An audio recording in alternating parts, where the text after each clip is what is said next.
Officers in Novak's arrest did nothing wrong, police watchdog claims. This is from the DT. The Telegraph understands that 5 officers initially attended the incident. The IOPC began reviewing the arrest the day after Mr.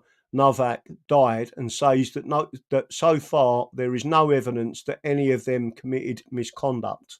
All the officers are being treated as witnesses rather than investigated over potential misconduct. Hampshire and the Isle of Wight Constabulary did not respond when asked whether the officers involved had been suspended. However, after the sentencing of Novak's family members, Mr. Novak's family members said that they understood some of the officers involved in this case remained on duty while others had resigned. And I just want everyone to remember what they did to a 93-year-old man in Sussex that had one leg in a wheelchair with dementia and diabetes, which is why he lost his leg, that had grafted all his life, and he was tasered, battened, and gassed, and 2 weeks later he died of his injuries. And yet they still put him in a van and took him to the Nick. And it was a sergeant that said, you need to take him to the hospital, right? And it was only us that chased on that. It was only us that went to the courts, right? The English Constitution Party and the English Constitution Society, right? 1,995 since 1990 have died in the hands of the police. And what I mean by that is in custody, in police custody, right? That means physically constrained in some way, exactly what they did to Charlie Staples. It's took us 6 years so far to get this case into the High Court in London with a jury, right, to put our case to a jury. And the British state are trying to say that the police did nothing wrong.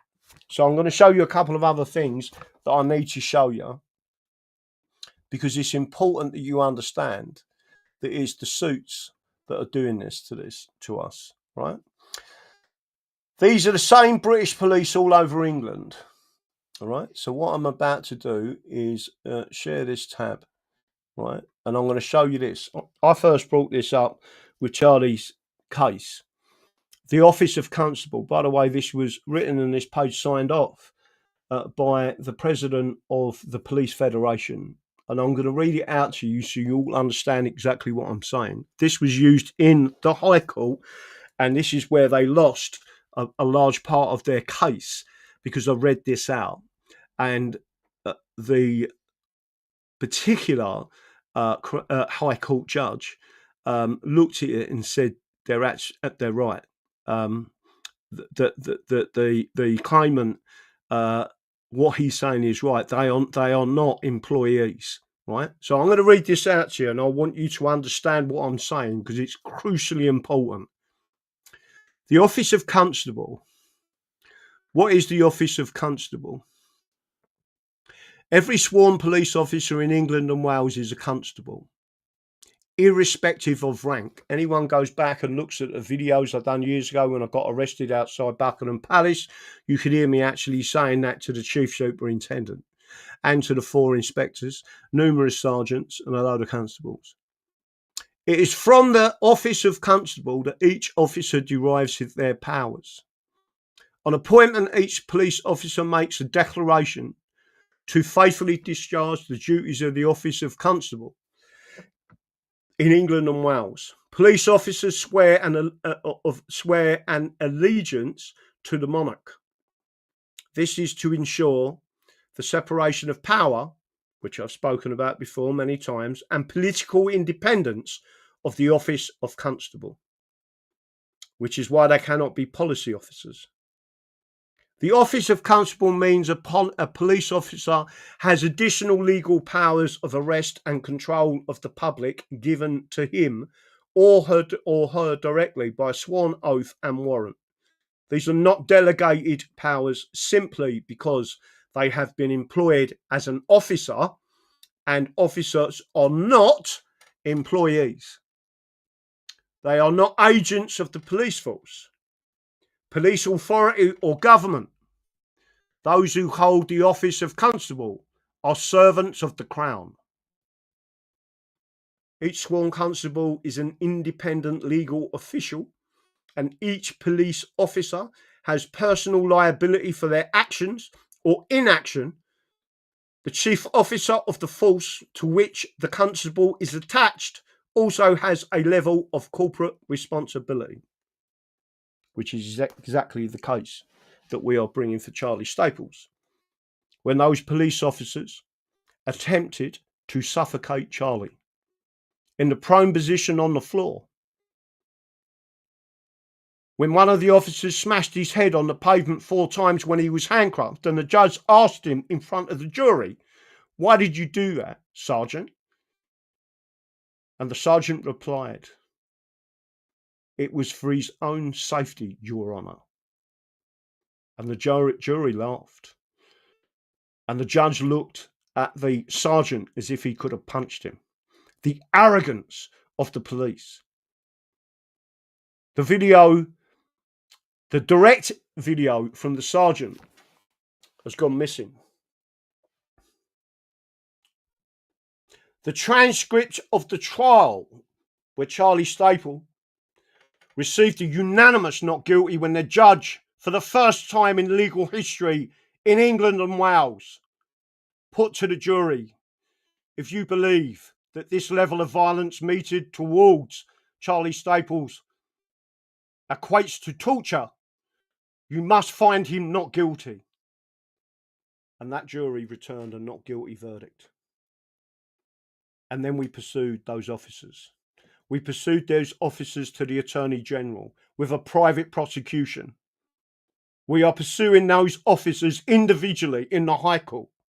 And the only group of people doing that are us, the English Constitution Society and the English Constitution Party. I don't see Restore Britain getting involved. Do you? There is no way I would stand in front of the Union flag. So there is the information for you. You understand what that means.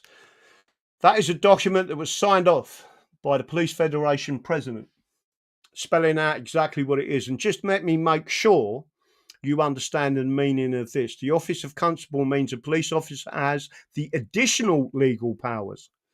What does he mean by that, additional?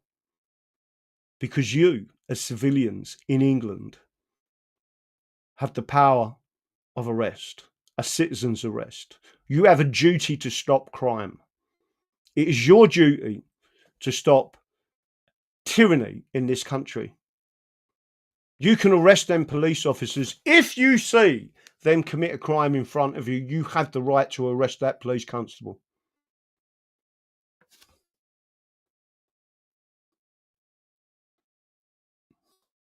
And again, I'm going to refer back to this.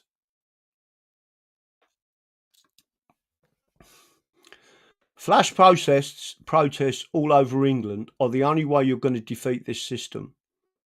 It needs to be organised. They will infiltrate everyone and they will try to get you to use violence. But you need to make sure your anger is felt by the system all over England. They need to know that we have had enough. And people need to understand it is the English that are being persecuted and murdered by British police all over this country. 1,995 deaths in police custody, and no one bats an eyelid except us. So I want everyone to understand that there is more to this. Again, with the IOPC, people don't realise that hundreds of the people that work for the IOPC getting their pensions from the Home Office are ex-police officers. There is absolutely nothing independent about the IOPC. I understand police corruption. Trust me. They are the most crooked people out there. They are the firm, right? And the quicker you understand that, the better. Because sooner or later, that's going to be one of your kids bleeding out because of what the police have done.